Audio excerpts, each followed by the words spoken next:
Hello everyone, Atik YouTube চ্যানেলের পক্ষ থেকে আপনাকে স্বাগতম।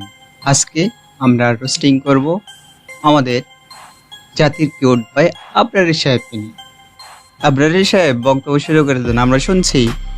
আল্লাহ নবী বলেন দাদাল্লু, যেই ব্যক্তি ইউটিউবে 3-4টা লেকচার শুনে। হ্যাঁ, তাদাররু ইউটিউব দেখে? আরে তাদাররু শব্দের অর্থ ইউটিউব দেখে? ভাই ঠিক মতো অর্থ করতে পারেন না ভাই, মাদ্রাসাতে পড়েননি ভাই, আবার কি ভর্তি হওয়া লাগবে?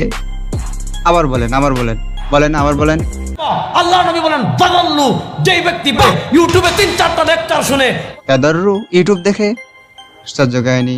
তাদাররু শব্দের অর্থ ইউটিউব দেখে, এটা কেমন করে হয়? আমি তো মানতে পারছি না ভাই। ভাই আপনাকে তো ভাই, আচ্ছা ঠিক আছে ভাই বলেই বললাম, আরেকবার বলেন। ঠিক আছে আরেকবার শুনি, আমরা হয়তো বা শুনতে ভুল হয়েছে, দেখি আরেকবার বলেন। আল্লাহ নবী বলেন দাদাল্লু, যেই ব্যক্তি ইউটিউবে 3-4টা লেকচার শুনে। তাদাররু ইউটিউব দেখে? তাদাররু সঠিক শব্দটা বলেন, আরেকবার বলেন। আল্লাহ নবী বলেন দাদাল্লু, যেই ব্যক্তি বাংলা চটি বই পড়ে ইউটিউবে 3-4টা লেকচার শুনে।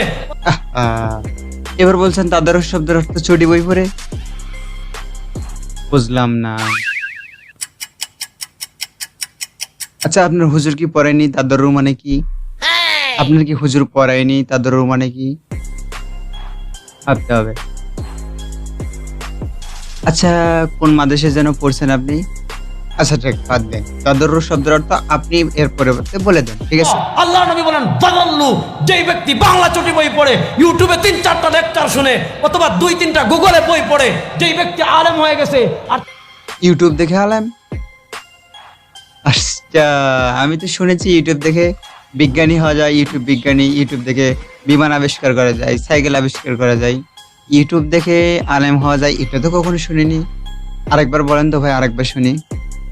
আল্লাহ নবী বলেন দাদাল্লু, যেই ব্যক্তি বাংলা চটি বই পড়ে ইউটিউবে 3-4টা লেকচার শুনে, অথবা 2-3টা গুগলে বই পড়ে, যেই ব্যক্তি আলেম হয়ে গেছে আর ইউটিউব দেখে আলেম, ঠিক আছে। তারপরে